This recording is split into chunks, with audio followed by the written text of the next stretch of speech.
À la une ce soir, les recherches qui se poursuivent après la disparition de Patrice Racine, 90 ans.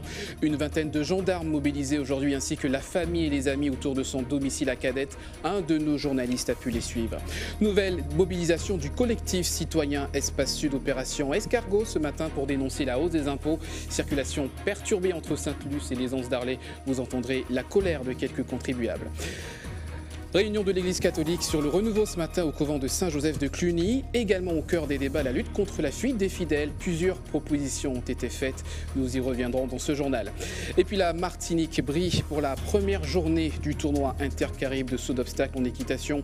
Retrouvez l'ensemble de l'actualité sportive de ce samedi dans votre Sport Week-end qui revient juste après cette édition. Voilà pour les titres. Bonsoir à tous et merci de nous suivre, notamment en direct depuis notre page Facebook. L'inquiétude demeure ce soir pour les proches de Patrice Racine, cet homme âgé de 90 ans porté disparu depuis le 2 mars dernier et activement recherché par les forces de l'ordre. Aujourd'hui, encore un gros dispositif de recherche a été mis en place. Alvin Courcy a pu suivre donc ce dispositif. On regarde. Monsieur Racine, Monsieur Racine! Oh. Depuis 8 h ce matin, une vingtaine de voisins et les gendarmes sont à la recherche de Patrice Racine. Ce matin, j'ai appelé les gendarmes et nous avons dispatché le travail pour essayer de le retrouver. Alors, en ce moment, nous sommes en train de faire une battue avec les jeunes. Et voilà, jusqu'à maintenant, on ne l'a pas encore retrouvé. Malgré l'hélicoptère et l'énergie déployée sur le terrain, l'octogénaire reste introuvable depuis jeudi. Atteint de la maladie d'Alzheimer, ce n'est pas la première fois que M. Racine disparaît, mais jamais aussi longtemps. Quand il a disparu, j'étais là avec lui. Bon, il a commencé à bouger un petit peu, il cherchait son frère. Il me dit, quand il est revenu, il a fait un petit tour. Et il est revenu me disant qu'il a cherché Girard un peu partout. Il ne l'a pas trouvé. Alors je lui dis, bon, mais qu'est-ce que tu as après Girard? Comme ça, Girard n'habite pas ici, Girard habite à Fort-de-France, alors tu n'as pas cherché Girard, reste avec moi là. Et puis j'étais à l'intérieur, je suis allé m'asseoir un petit peu. Quand je suis revenu, j'ai fait attention. Il avait disparu, je ne l'ai plus revu jusqu'à aujourd'hui. Des heures interminables. Dans l'attente, la famille est dans l'inquiétude la plus totale. Vers 16 h, et puis là, on n'a jamais retrouvé l'équipe de touche, de table et tout. Il était gentil, je jouais avec lui les dominos et tout ça pour essayer de le retenir, qu'il puisse rester avec nous, puisqu'il veut toujours partir monter chez son papa, sa maman qui est déjà mort depuis X temps. Alors là, excusez-moi. Les gendarmes ont arrêté les recherches en fin de matinée, alors que la population reste mobilisée. Pour l'heure, Patrice Racine reste introuvable. Et les recherches vont se poursuivre demain. Si vous avez des informations susceptibles de permettre de retrouver Patrice Racine, n'hésitez pas à contacter la gendarmerie du Marin au 05 96 74 18 44 74 18 44. L'actualité sociale maintenant, il ne lâche rien. Plusieurs semaines après la hausse des impôts locaux dans le Sud, le collectif de citoyens a remis en place une opération escargot ce matin entre Sainte-Luce et les Anses d'Arlet. On écoute quelques contribuables, vous allez le voir, très en colère, contribuables qui ont été interrogés ce matin par Loïc Régis. On subit une augmentation d'impôts qui est vraiment scélérate. Je pense bien que l'Espace Sud n'a pas pensé, ne serait-ce qu'aux personnes âgées, aux personnes handicapées, aux foyers modestes. Et là, dès qu'on a manifesté une première fois de manière unilatérale, ce monsieur Larcher, de manière unilatérale, a dit qu'il baissait de 15%. Donc nous constatons que ce n'est pas démocratique. Donc en plénière, il faut qu'il prenne une décision convenable et avec nous et en tenant compte de nos revendications qui sont notamment celles de revenir au taux de déposition de 2015. On a un rendez-vous avec M. Larcher, nous disons le 9 mars à 9 h et nous appelons l'ensemble de la population d'être présent à nous accompagner dans cette démarche de négociation. Donc le 9, nous allons voir et nous nous battons jusqu'au bout pour justement arrêter le montant excessif du taux d'augmentation d'Espace Sud. Et puis eux aussi restent mobilisés, les militants de l'Assopamar, opposés à la construction de logements et d'un hôtel au quartier Jean-Beth à Saint-Joseph. Une construction illégale selon eux. Rassemblés sur place ce matin, les militants écologistes et quelques riverains parlent également d'irrégularité. On les écoute au micro de Loïc Régis. La stratégie de l'Assopamar a évolué. Ce chantier est à l'arrêt depuis un mois parce que les banques refusent de financer le promoteur, sachant que l'Assopamar est sur le dossier, mais surtout, vu toutes les irrégularités que nous avons soulevées concernant le permis de construire, concernant le plan local d'urbanisme et concernant l'assainissement. Donc, je rappelle que le plan local d'urbanisme n'a pas été respecté. Je rappelle que les mesures d'assainissement prévues prévoient le raccordement à une station d'épuration, mais en 2025. Donc, on se demande quel est l'assainissement de ces constructions. Et puis surtout, vous avez filmé, vous avez vu le talus de 15 mètres de haut qui va au-dessus de la rivière et qui met en danger des habitations environnantes.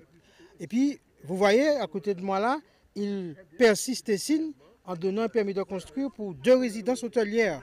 Donc, nous disons déjà que nous allons entamer les mêmes procédures et puis nous interpellons les autorités judiciaires. Que faites-vous? L'Assopamar vous a saisi par le biais d'une plainte déposée à la gendarmerie, par le biais du tribunal administratif. Que faites-vous? Qu'attendez-vous pour rétablir la terre martiniquaise dans son bon droit? Je vous le disais en titre, une grande réunion de l'Église catholique ce matin. Elle s'interroge sur la fuite des fidèles et sur le renouveau. Ils étaient 500 prêtres et fidèles réunis au couvent de Saint-Joseph de Cluny. Vous voyez ce reportage de Loïc Régis. Replacer l'Église au centre de la vie des fidèles, c'est le mot d'ordre insufflé aujourd'hui par Monseigneur Macaire. Devant une foule attentive, l'archevêque de la Martinique a défini les grands projets pour les années à venir. Des projets à destination des jeunes qui tournent trop vite le dos aux églises, selon lui.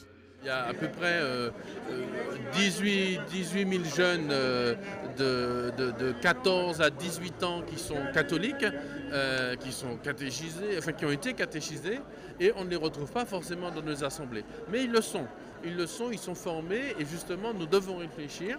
C'est ce qu'on est en train de faire. Alors on a des idées, rassurez-vous. Évoluer et s'adapter pour attirer les croyants. Le père Olivier-Marie Lucenay en connaît un rayon. Son style a séduit le grand public, toutes générations confondues. Moi-même, j'ai quitté l'église parce que je ne m'y reconnaissais plus après ma confirmation. C'était le point final, alors que c'est le point de départ normalement. Donc il faut les écouter, leur donner un message approprié et leur enseigner, leur faire rencontrer Jésus. Leur faire comprendre que la foi, ce ne sont pas des méthodes qu'on apprend intellectuellement, mais c'est une rencontre avec un Dieu qui nous sauve, qui nous aime et qui nous accompagne au quotidien. Et il ne s'agit pas d'opposer modernité et religion. Depuis 2000 ans que l'église existe, elle ne cesse de se renouveler. Et donc il faut toujours qu'on s'adapte au monde, sans perdre évidemment le contenu de l'évangile, mais sous les formes, sur la façon appropriée. Si la perte des paroissiens n'est pas massive, elle existe bien. Un problème qu'il convient de comprendre afin de trouver des solutions adaptées. Comprendre aujourd'hui quel est le sens de leur départ de notre Église et comment ils sont entrés à ce moment-là dans une dérive sectaire. Mais je crois qu'il faut qu'on fasse attention aussi. On n'est pas dans une recherche d'adhérents supplémentaires ou de fidèles supplémentaires. On est là dans une volonté d'ouvrir vraiment notre Église. 35 prêtres et près de 500 fidèles réunis aujourd'hui, un symbole d'unité, à l'image du visage que souhaite retrouver l'Église catholique en Martinique. Restez avec nous à suivre votre JT des communes ce soir, direction Casse-Pilote, découverte d'un restaurant qui, après 1 an d'existence, continue de redynamiser le bourg de la commune. Et puis nous ferons un petit arrêt au marché de la ville, un lieu où on peut retrouver une panoplie de produits du terroir. Mais d'abord, direction Bordeaux, où malgré le carême, car le carnaval reste d'actualité, une grande parade dominicale est prévue demain. Un char antillais créé par l'association My Cartel y défilera en présence de l'homme paille. Éric Dupuis a pu suivre pour nous les préparatifs. Regardez. Vous pensiez que c'était fini, pourtant les Bradjaks sont à nouveau de sortie, mais à Bordeaux, cette fois, ces étudiants se préparent à courir le Vidé dimanche dans la capitale girondine. C'est un peu la chaleur en tout cas du pays qu'on a réussi à promotionner à Bordeaux. Je pense que on a encore de longues années devant nous si on continue à s'ouvrir comme on fait, quoi. Parce que l'objectif du collectif, c'est de faire découvrir la culture caribéenne au plus grand nombre. Le carnaval n'est qu'une date dans l'année, parmi d'autres festivités. Puisqu'on cherche quand même à s'ouvrir en fait sur les autres événements, on regarde un petit peu tout ce qui se passe ailleurs et on s'inspire en fait des plus beaux événements pour essayer d'en créer de nouveaux. Ça fait 11 ans que le collectif a rejoint la parade du carnaval des Deux Rives, une tradition bordelaise qui a donc pris un léger accent antillais ces dernières années. Parce qu'on essaie de garder en fait les codes du carnaval, de ce que c'est exactement le carnaval en Martinique, enfin aux Antilles plus largement.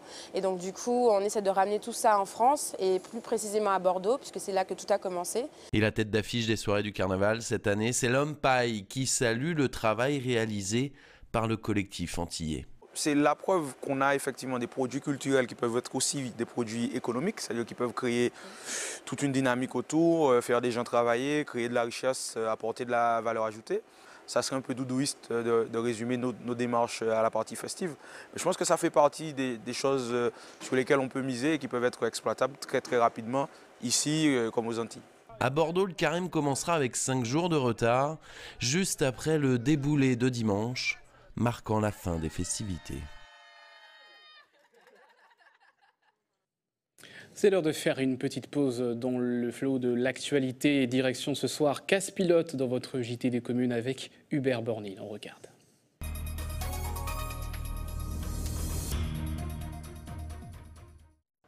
Bonsoir à toutes et à tous, on espère que vous êtes bien remis après les quelques jours de carnaval. Le JT des communes nous emmène aujourd'hui dans la ville de Casse-Pilote, Vision Mer, côté mer précisément, avec le port de pêche qui accueille de nombreux marins pêcheurs et une belle animation nocturne depuis quelque temps. Nous allons en parler dans ce numéro d'ailleurs avec tous les projets prévus dans cette charmante commune d'un peu plus de 4000 habitants. Casse-Pilote, il y a quelques personnalités très connues qui sont liés. Janine Osier-Lafontaine, on la connaît bien. Gérard Janvion, l'ancien footballeur professionnel, ou encore l'écrivain Xavier Orville. Il y en a d'autres encore. En tout cas, c'est parti pour quelques minutes d'intense plaisir et de découverte à Casse-Pilote.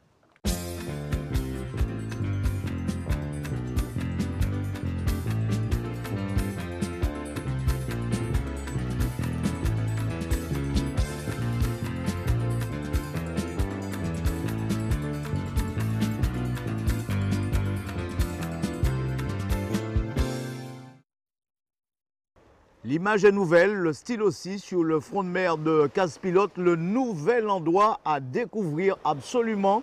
C'est un restaurant qui a ouvert ses portes l'année dernière seulement. Il attire véritablement des foules, touristes et locaux le week-end, vendredi, samedi soir. Il y a presque plus de place ici, mais il faut véritablement venir pour voir ça et surtout participer à l'ambiance. Reportage Alvin Courcy. Architecture en bois, à l'ombre d'un fruit à pain. Ce midi, pilotins et touristes viennent nombreux profiter de la carte du Chels et de son environnement. Il y a peu d'endroits en Martinique où on peut allier la restauration et le plaisir de l'île, surtout de la découverte, par rapport au cadre qui est vraiment magnifique. Boire un cocktail, manger, avoir la vue mer et surtout la tranquillité, c'est ce qu'on recherche aujourd'hui. C'est très agréable de manger sous un arbre à pain au bord de la plage avec le bruit des vagues derrière. Je pense sincèrement que c'est ce qui manque à la commune de Casse-Pilote pour un peu lancer l'économie déjà touristique parce qu'on a plutôt des snacks, etc. Là, un vrai restaurant comme ça peut aider beaucoup. Ouvert jusqu'à minuit en semaine et 2 h du matin le week-end, le restaurant est ouvert depuis 5 mois et emploie aujourd'hui 11 salariés 7 jours sur 7. Pour répondre à la demande des nombreux curieux, commis et chefs s'activent en cuisine pour proposer aux clients une carte variée. J'annonce une salade de la mer, un steak de marlin à point et un tataki de thon en direct. Ici on retrouve des produits, on va dire très métissés comme je dis. Alors on a des produits typiquement locaux, donc de Martinique comme les balaou, les acras, etc. Et aussi des produits qui viennent de métropole comme le saumon et d'autres, pourquoi pas aussi des États-Unis comme par exemple le burger. Voilà. On essaie de répondre à une attente beaucoup plus large qu'une clientèle typiquement locale. Pour apprécier les plats cuisinés, il faudra compter entre 40 et 50 € par tête. Après le repas, les clients peuvent déguster un cocktail confortablement installé sur des lits de plage mis à leur disposition. Un concept novateur qui semble apporter à la ville de Casse-Pilote un nouveau dynamisme. Les gens y passent, ils voient, ils mangent chez nous, ils découvrent la ville. Beaucoup en fait avaient toujours entendu parler de l'église mais ne connaissaient pas l'église. Beaucoup avaient entendu parler du front de mer et de la plage en fait mais n'y étaient jamais venus. D'ailleurs à l'ouverture, on a eu plusieurs remarques disant en fait qu'ils ne savaient même pas que cette plage existait en fait. Donc du coup, on n'aura peut-être pas la prétention de dire ce que ça rapportait à la ville, mais on peut dire quand même que fonction des clients en fait qui passent chez nous, qu'il y a en fait une découverte de la ville. C'est donc le vent en poupe que ce nouveau lieu continue son activité pour que chacun puisse venir profiter des plaisirs du Nord Caraïbe, encore trop peu exploités. Lieu de vie incontournable en plein cœur du bourg de Casse-Pilote, son marché couvert. Longtemps délaissé, il a été relancé depuis quelque temps par l'association des artisans agriculteurs de la commune. À l'exemple du couple Fordan que José Lechertier a pu rencontrer dans son quartier à Grand Fond. Voyons ce reportage. Je me lève le matin. Je regarde la nature du jardin.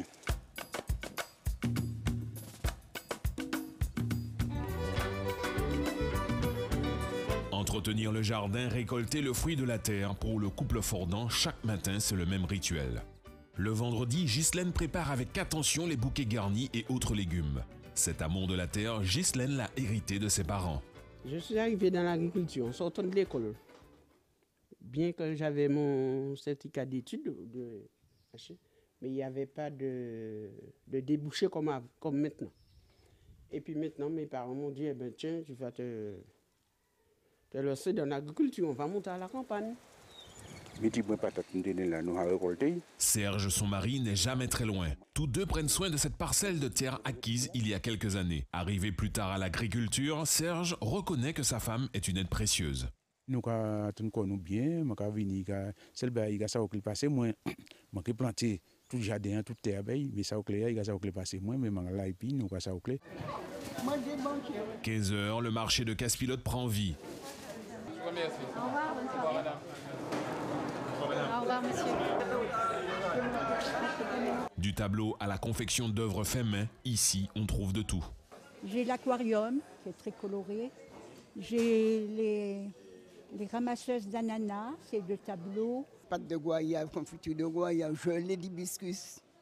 Je fais beaucoup de confiture. Je fais les calebasses, je les travaille, je les vide. Et puis voilà, je prends mon plaisir à le faire et à m'installer sur le marché pour vendre.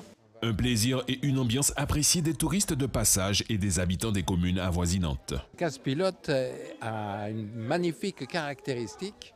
D'abord parce que les maisons sont entretenues de toutes les couleurs. Et ça, vraiment, ça donne un soleil à Casse-Pilote extraordinaire. Qui sont formidables. C'est vraiment, on les revoit chaque semaine avec grand plaisir. Et surtout, on a de très bons fruits et légumes.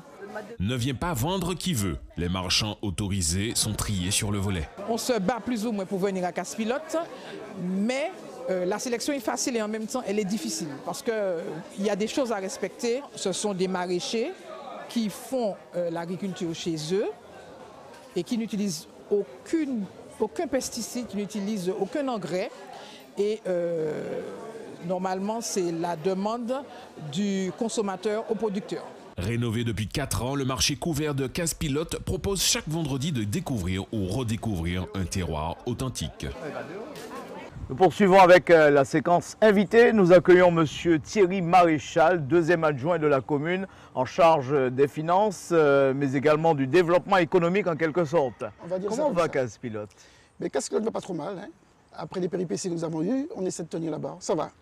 Très bien. Alors au plan, je me suis laissé dire qu'il y avait beaucoup de travail, en tout cas beaucoup a été réalisé depuis la dernière mandature. On le voit, ça bouge, notamment le front de mer, mais il reste encore des choses à faire.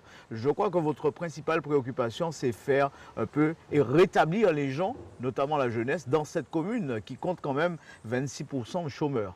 Absolument. Comme tout le monde le sait, la côte Caraïbe se dépeuple, hein, à une vitesse grand V. Et notre objectif, c'est de fixer la population et les jeunes. En faisant quoi? En faisant venir sur la commune des entreprises oui. Pour créer de l'emploi. nous avons 2 chantiers en stand-by, on attend pour pouvoir les réaliser. C'est ça, on a vu déjà quelques réalisations nouvelles sur le front de mer, le nouveau restaurant, on a vu un peu la dynamique mise en place par l'association des commerçants et artisans, d'ailleurs on vient de voir le reportage avec monsieur et madame Fordan, donc c'est un petit peu toute une dynamique à remettre en place, c'est ça? Absolument, comme vous venez de le signaler, ce fameux restaurant là qui s'appelle le Shell, qui fait le buzz actuellement sur le net, je crois que pour pouvoir y participer, comment dirais-je, y être invité, il faut déjà réserver au moins 1 ou 2 semaines à l'avance. Tellement il y a du monde. Ouais. Et à côté de ça, je ne sais pas si on a l'occasion de voir les petites maisons qui sont en train de construction. Alors, je me suis laissé dire qu'on aura peut-être droit dans le futur à un Friday night à la Martiniquaise, peut-être. C'est exactement cela, avec comme objectif la création de plusieurs restaurants de types différents. Le plus important, c'est ces restaurants de fruits de mer pour lesquels nous avions lancé un appel à candidature, d'un projet, pardon, afin que nous puissions choisir le projet le plus innovant. Sinon, il y aura une crêperie, enfin je cite de mémoire, une crêperie, un restaurant végétarien et végétarien, un restaurant chinois, et puis ce fameux restaurant uniquement fruits de mer pour lequel nous souhaitons Et puis il y a une chose, là, je pense que vous gardez le meilleur pour la fin, on va absolument parler du Rondo B, le ou la Rondo, en tout cas c'est le Rondo B. Le Rondo B, voilà, qui est ce port de présence fameux projet, voilà, qui est en stand-by maintenant parce qu'il avait fait l'objet des référendums pour lesquels la population n'avait pas adhéré, à 7 voix près. Donc vous allez relancer le processus. Nous allons relancer ce processus-là.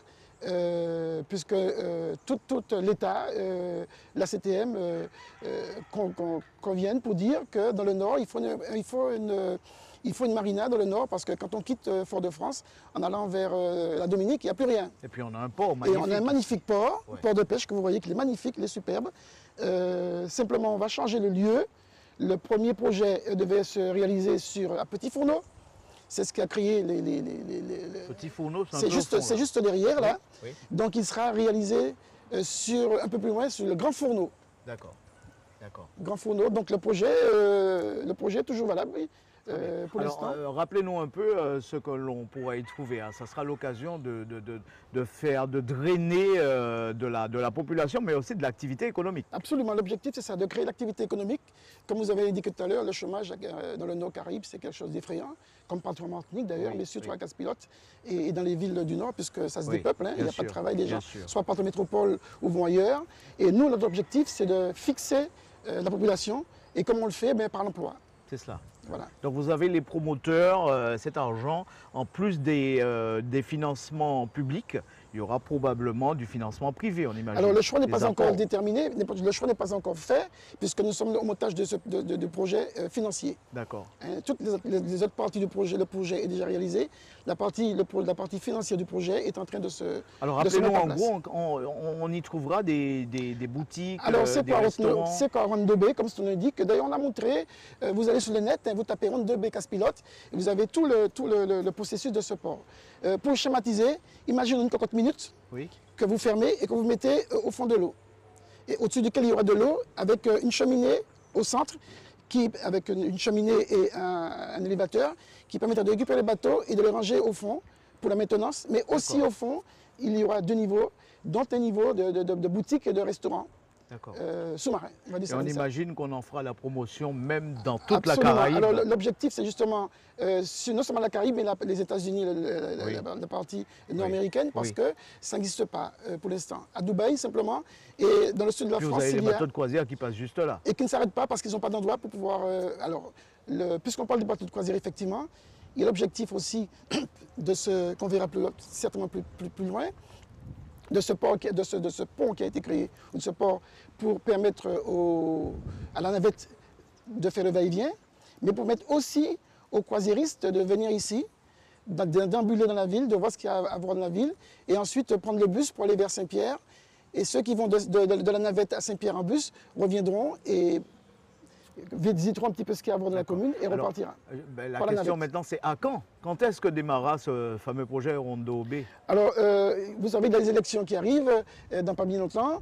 Ce n'est pas le bon moment. Donc, nous attendons, je pense que la prochaine, au début des vacances, on va remettre le projet sur la table. pour ce qui est de la partie montage du dossier financier. En tout cas, on peut dire que vous avez du pain sur la planche. On a du pain sur la planche et malgré nos faibles moyens, nous essayons par tous les autres moyens financiers de trouver des subventions qui permettent de faire ça, puisque tout le monde sait que Casse-Pilote n'est pas en mesure de faire ça tout seul. Merci beaucoup, Monsieur Maréchal. Je vous en prie. Et en tout cas, bon courage, bonne continuation. Merci. Merci, c'est moi. Merci de nous avoir suivis jusque-là. Casse-Pilote, vous avez vu ces belles images. D'ailleurs, on va se quitter sur d'autres plans tournés par notre merveilleuse équipe. Gianni, il y a Claude Tell, notre maquilleuse, et avec également François, Brigitte. On se retrouve la semaine prochaine pour d'autres aventures dans un autre lieu. À bientôt.